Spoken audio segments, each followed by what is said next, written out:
to Sports Overtime. I'm Kevin Suits. Tonight, the spotlight shines on 8-man football. Two of the area's top Class D teams met, Giltner and Exeter Milligan, in our Sports Overtime Game of the Week. Over the past 3 years, the Hornets and Timberwolves have each won a state championship. Together, they're a combined 72-5. Let's head out to Milligan, where there is plenty of offense of this contest.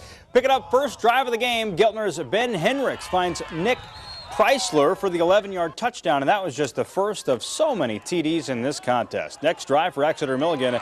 Say, I got your TD. This one by Kyle Jensen, 39-yard run off the left-hand sideline would tie the ball game up. Following drive, Giltner goes to the air. Giltner passed for 540 yards tonight. Henricks to Brett Good. That's good. 53-yard touchdown. We're still in the first quarter. Sam Zeleny for Exeter Milligan finds a wide-open Derek Luzum. Timberwolves would go up by 2 touchdowns. Exeter Milligan would lead 40-26 at halftime. Yes, that's 66 points in the first half alone. Now to the second half, Henricks finds Jared Hastings, 30-yard touchdown. Giltner now within 10 points, but it was all Exeter Milligan after that. Kyle Jensen, he rushed for 357 yards and 5 touchdowns in the ballgame as Exeter Milligan goes on to win in a video game-like final score, 76-62. 10-11's Ryan Mix was on hand for this contest. Ryan, catch your breath. It had to have been a track meet out there tonight. Kevin, I think we did okay for our Game of the Week pick here. 76-62. Not sure I've ever seen anything like it. Let's bring in the hero tonight, Kyle Jensen. 357 yards on the ground. Man, have you ever played in a game like this? I haven't. It was quite the track meet. I'm glad I have quite the offensive line and fullback to help me out and do my job. All right, let's bring in Sam Zeleny, the quarterback for Exeter Milligan. Sam, how do you manage a game like this? You have to play defense too, linebacker, defensive back. You know, how do you guys stay composed throughout this? We just stay calm, keep our head on a swivel, and just everybody helps each other out, keeping calm, and just everything will work out for itself. All right, we're going to give the offensive line some love. Brock, you helped pave the way for Kyle Jensen. What was this game like for you? It was all right, but I hear you put this on at 6, and I guess your prediction held true.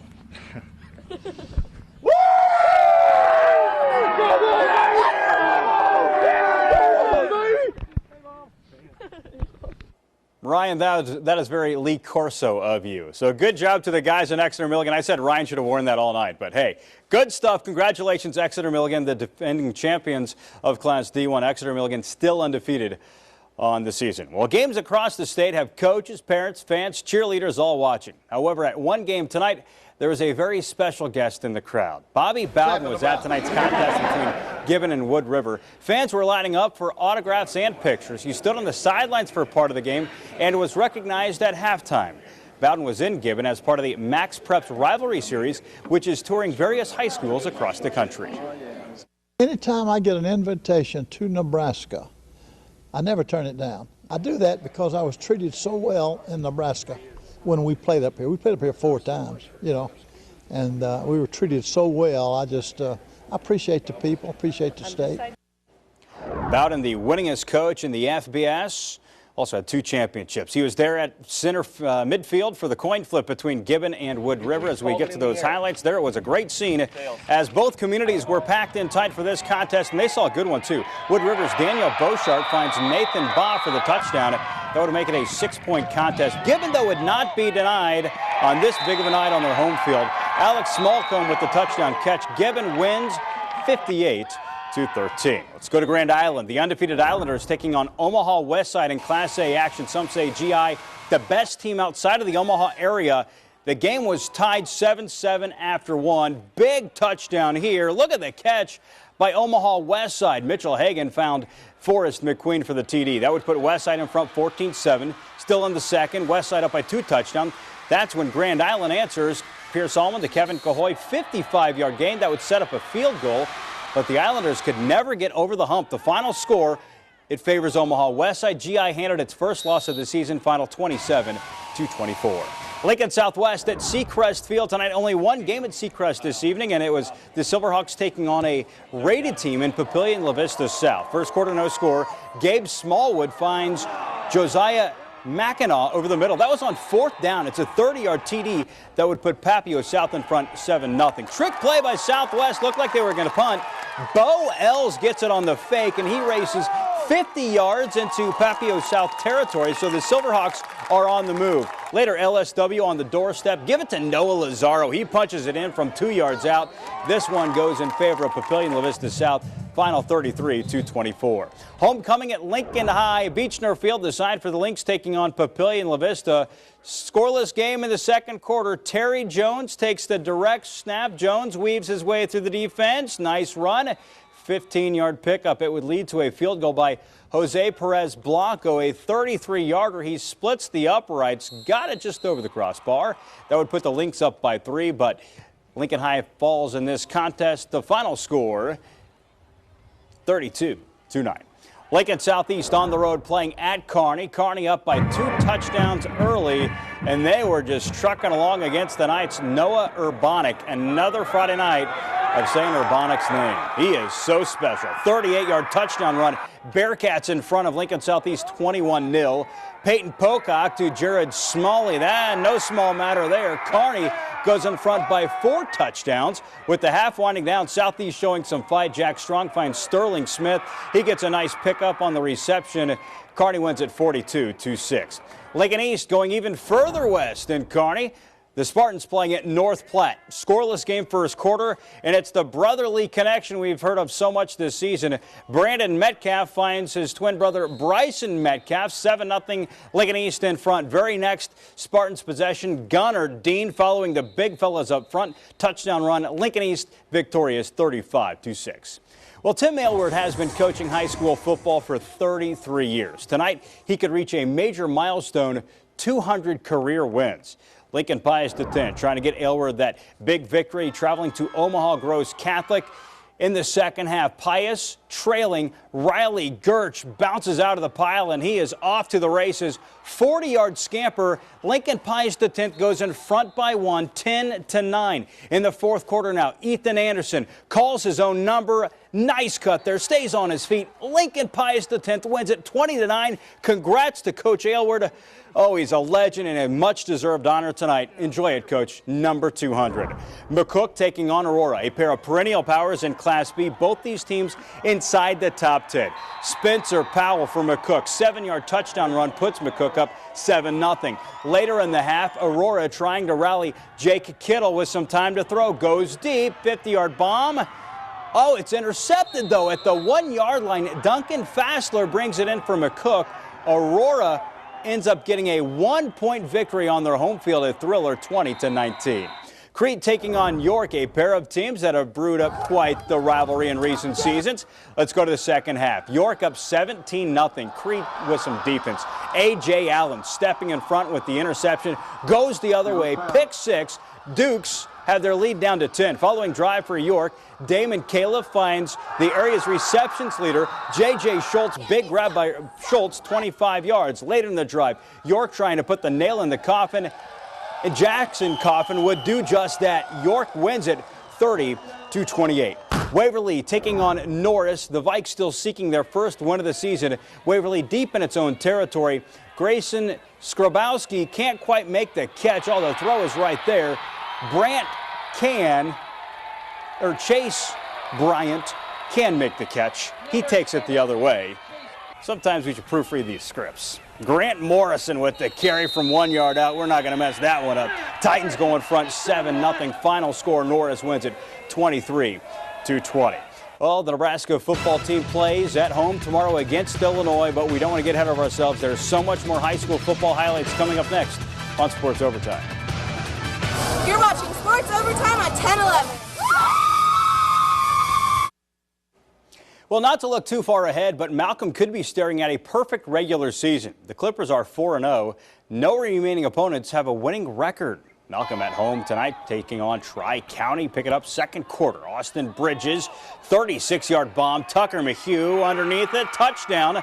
Malcolm up 28-0. All big blue in this one. Very next Malcolm drive. Austin Bridges calls his own number. Just tuck and run, young fella. 32-yard TD scamper. Malcolm would be up by 35. They'd win by more. I won't do the math. 49-6, comfortable win for the Clips. Raymond Central running a 4-game winning streak to start the year. Yes, the Mustangs looking to go 5-0 to start the year. That'd be huge. First quarter, Lincoln Christian up 6. Raymond Central, look at this. Mitch Fredrickson, great grab in the back of the end zone by Mitch Russman. 27-yard score. That ties the game up 6-6. Second quarter now. Jared Buba, great play fake. Tanner Schwaniger there for the reception. He goes into the end zone. Crusaders reclaim the lead. And then Raymond Central trying to take the lead again. Interception would be follow that. Lincoln Christian wins at 41-21. Yeah, Raymond Central goes down tonight. Wilbur Claytonia, speaking of undefeated teams, the Wolverines 4-0. Hosting Lincoln Lutheran at home tonight. First quarter, Wolverines trailing 7-0, but not for long. Connor O'Toole, touchdown. He's going to take it himself for a 47-yard score. Wilbur Claytonia would miss the PAT. They'd still be down by 1. But this time O'Toole would put the Wolverines in front. He hands it off to Carter's Lab, and he goes up the gut for a 7-yard score. Wilbur Claytonia wins it 65-14. Sticking in Class C1. Centennial taking on Fillmore Central. Just a gorgeous evening out there. Just forget about the mosquitoes. Hunter Kleinschmidt finds Leighton Hopkin. 10-yard touchdown. 7-0 Panthers in front. Later in the first, Centennial coming off their first loss of the season. They'd answer. Kyle Gearhan, he's going to scramble. Oh, I love the moves. 19-yard touchdown. Got the ball over the pylon. Fillmore Central wins at 48-20. Well, no team in the state may be more committed to the ground game than Friend. The Bulldogs have run the ball nearly every play this season. In fact, only 21 passes have been attempted through the first 4 games for Friend. Wouldn't you know, we start the highlight reel with the Bulldogs up 30-0. McCool Junction with the defense, though. Chance Chrisman with the stop on 4th down. But too much Friends. A pass? Indeed it is. Emmett Beckler to Zimwa Baptista, 12-yard touchdown. Friend wins it 44-24. Also in 8-man football, Parkview Christian taking on Sterling. Second quarter, it's a 2-point contest. Parkview Christian quarterback Trevor Polivka, the quick pitch over to Isaac Branding. He goes down the sideline, touchdown. Parkview Crusaders in front by 6. Sterling would respond. Josh Mazur to Rhett Dirks, and he would run it inside the pylon. That would tie it up. At last check, it's 28-28 in the third quarter. You can interact with 1011 before, during, and after sports overtime. We love the people. Just use the hashtag 1011sports. Your pictures may even be used on air. Welcome back to Sports Overtime. Both of Grand Island Central Catholic's wins this year have come at home. They're 0-2 on the road. GICC in Grand Island tonight facing Central City, so GICC would win? Maybe? Well, that's why they play the game. Dylan Rourke forces the fumble. Jonah Bales scoops it. GICC has the football, and they make good on offense. Brady Brokaw over the middle to future Wyoming Cowboy Johanna Geifman. Gets the nice reception. And GICC, hey, we said they'd win at home, and, well, they won at home again. 22-19 final score. Donovan Trumbull taking on Hastings St. Cecilia. Blue Hawks undefeated, 4-0 so far this season. Good test tonight for HSC. Donovan Trumbull's Tate Mazur intercepted by Hunter Fisher. He is headed the other way. Great scene out there at Duncan Field. Dan Harden, touchdown run. Blue Hawks up 14-0. St. Cecilia with the shutout, 21-0. Kearney Catholic coming off that big win over Cozad 1 week ago. First quarter scoreless. Kearney Catholic with the football. Nathan Howe. How did he get out of the pile and out of those arms for the touchdown? Stars in front 7-0 later. Hey, how about a little trick play? Double reverse. Brady Holtmeyer, though, ruins it. He gets the interception. I guess if you're a Kearney Catholic fan, that's not ruining it. That's a good play. Kearney Catholic wins it 44-12. Results to this week's Sports Bowl. Voters say Ashland Greenwood has been the most impressive team in the area so far. Blue Jays won tonight again over Arlington. Other scores to pass along from across the 10-11 area. Beatrice wallops Mount Michael 54-0. Ashland Greenwood, there you see the final score 48-7. And then Scottsbluff defeats Grand Island Northwest 45-40. You can find all of tonight's scores at 1011prepzone.com. Season opener for the Lincoln Stars. Yes, hockey in September. Why not? New leadership for the Stars. That's Chris Hartsburg. He's making his coaching debut for the boys in black and blue. Nice save by new Lincoln Stars goalie Cam Hackett. He turns the shot away, would not get this one from stinking between the pipes. That goal would tie it up 3-3. Storm come away with the win 4-3 over the Lincoln Stars. And here's a sentence that has not been read in nearly 30 years. The Kansas City Royals are going to the playoffs. The Royals clinched a spot in the postseason tonight with a 3-1 win in Chicago. Look at the celebration in the clubhouse. Much deserved, and, well, they've been waiting a long time for it. Royals haven't made the playoffs since their World Series season in 1985. What a big night of high school football. Of course, Nebraska football tomorrow against Illinois. The game is at 8 o'clock. The game will be seen on BTN. Be sure to watch 10-11 for all your Husker coverage throughout the week. We leave you with the play of the night. I said it should have been Ryan Mix putting on the Timberwolf head. Instead, we'll just show you a Timberwolf highlight. Kyle Jensen, 5 touchdowns on the night. Thanks for watching Sports Overtime.